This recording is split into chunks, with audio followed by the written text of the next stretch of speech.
Before moving to Korea, during the interim, while I was waiting for my visa to clear, I'd taken a sales gig working the front line at Snowmass Ski Resort. Even though I despised flamboyant displays of greed, I was grateful for the job. If anything, it'd buy me some time. If I was lucky, it'd also be a fun anthropological study on the mega rich. Mainly, though, it'd keep me from having to move home. Back in with mom and dad.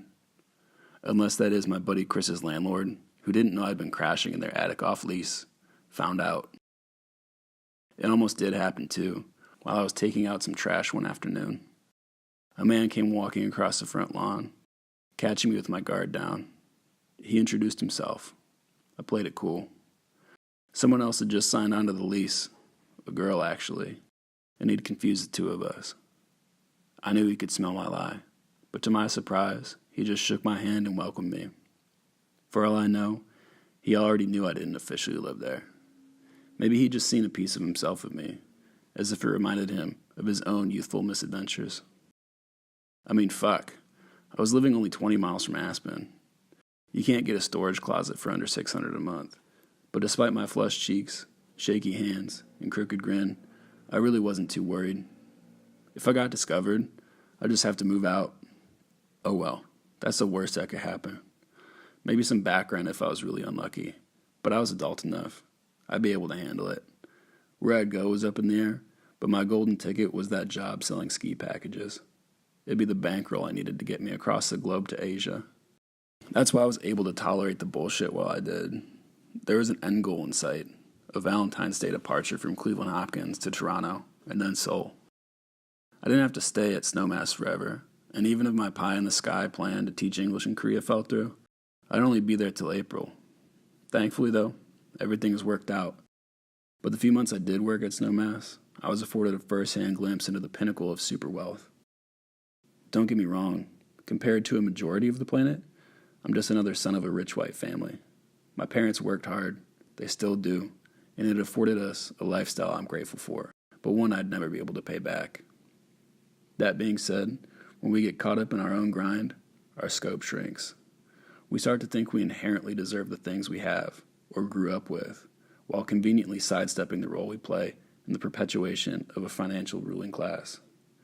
Granted, we're not directly responsible for writing legislation that dictates international policy, but our addiction to cheap, factory-assembled stuffs, made off the backs of the world's poor, greatly contributes to the current dynamic.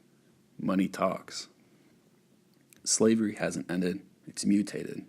We've traded the individual for the continent.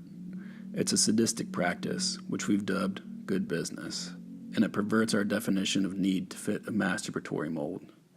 Fuck morals, give me my new smartphone. Of course, we're only ever sold the idea. We never needed the new toy to begin with, so we only see what we don't have. Rarely are we cognizant of the many gifts that we already do, and nowhere, in all of my travels, is it worse than Aspen. I've never seen that type of sadness before. People that have everything while feeling nothing. They got swindled, tricked by the rules of our game. They can't let on that they're unhappy, because everyone that works for them might stop trying so hard to get their own piece. The rich are the most dependent on money. They're not financially free. They're in deep. Sure, all of them could easily drop $5,000 cash on a weekend of skiing, but that's all they had, their money. There's no joy in it. They didn't come to Colorado for its beauty. They didn't even come to ski. They just came to bump shoulders, jingle their diamonds, and say they went to Aspen this winter. It was a pissing contest, which I secretly relished, watching all of those millionaires outdo each other with more money than I'd ever need. It was funny as hell in a really dark way. I didn't think it was possible, but I started to feel a deep sense of empathy for these people. They were just so unhappy with their lot in life, like the rest of us. It all really hit me when I met the lady dressed in white. There was a desperation in her beauty. It was unmistakable. She wore a cream-colored mink shawl, which draped her shoulders, along with a matching fur hat. She had pearls, the size of knuckles, that strung her neck and rested atop her breast. A white leather jacket, white designer sneakers, and white gold rings on each finger. None of this, however, shone as brilliantly as her devil-may-care attitude. Even though her confidence shimmered, it was brittle and no more than a superficial veil to hide her true self. She was ready to crumble. Walking up to my desk, after waiting in line, a first for some of these guests, she said, "You see that man behind me? He's been staring this whole time. I hate that." Glancing over her shoulder, she motioned toward him. His mouth hung open slightly. He continued to stare at her. It was a look of someone deep in déjà vu, as if he'd seen her before. She was beautiful, of course, but I didn't get why he took more than a glance. Beauty is a common commodity among this class of people. With a coy smile, looking her directly in the eyes, I replied, "I can't imagine why that would be, but what can I help you with today?" I tried not to focus on my chest tightening, something that always seems to happen around gorgeous women. It's a little rush I've learned to love since getting over the fear of the approach. I began in on the standard sales pitch, the number of guests, how many days, if there were any special needs, etc. She interrupted. "You're from Ohio, aren't you?" She wasn't telepathic. She'd read it off my name tag. Management called it a conversation piece during orientation, something that would entertain guests. I called it a pain in the ass, and it had been the 42nd time I'd indulged the question. I took a deep breath in, but before I could regale the story about Ohio, she said, "Alex, back when I was modeling in New York City, I'd driven through Ohio. The towns there are so quaint. I loved it." She talked about it as if it were an exhibit or some sort of novelty. In comparison to the Italian villas this woman must frequent, I'm sure it is. The quaint Ohio farms. I knew this wasn't about Ohio, though. It was a shameless ego drop. She didn't give a shit where I was from. She just wanted me to know that she modeled in the 90s. She was actually trying to impress me, for whatever reason, and I was going to let her. But you bet your ass I was going to let her. "I'm not surprised by that," I told her.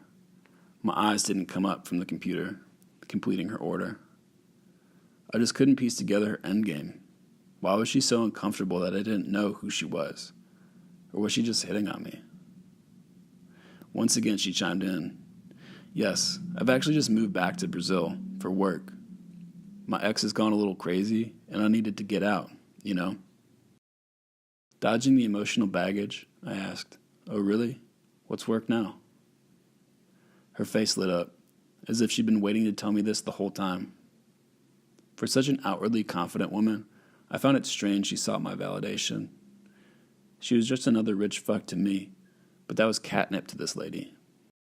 I'm the host of South America's biggest talk show. Her pride clouded the room, but what she didn't know is that I loathe cable TV. Moreover, I looked down on talk shows with disdain. The only redeeming quality of the show was that it was filmed in Brazil, so I wouldn't understand it. I don't speak Portuguese, only middle school Spanish. The irony was too sweet, so I just put it on. I pretended I was impressed, stroking her ego. After all, it was my job. "Oh, by the way, I'm with my son Lucas. His name is different than mine. Does that matter?" "Kind of," I calmly responded, holding back my frustration as I began to rewrite her entire order. "His last name is Jagger, you know, like Mick."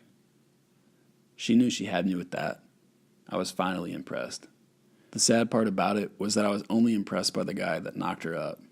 It wasn't even her. As she walked away, ski pass in hand, she said, "You should look me up on Instagram later."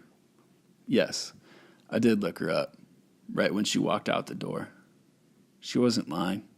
She is, in fact, the host of a very famous talk show in Brazil.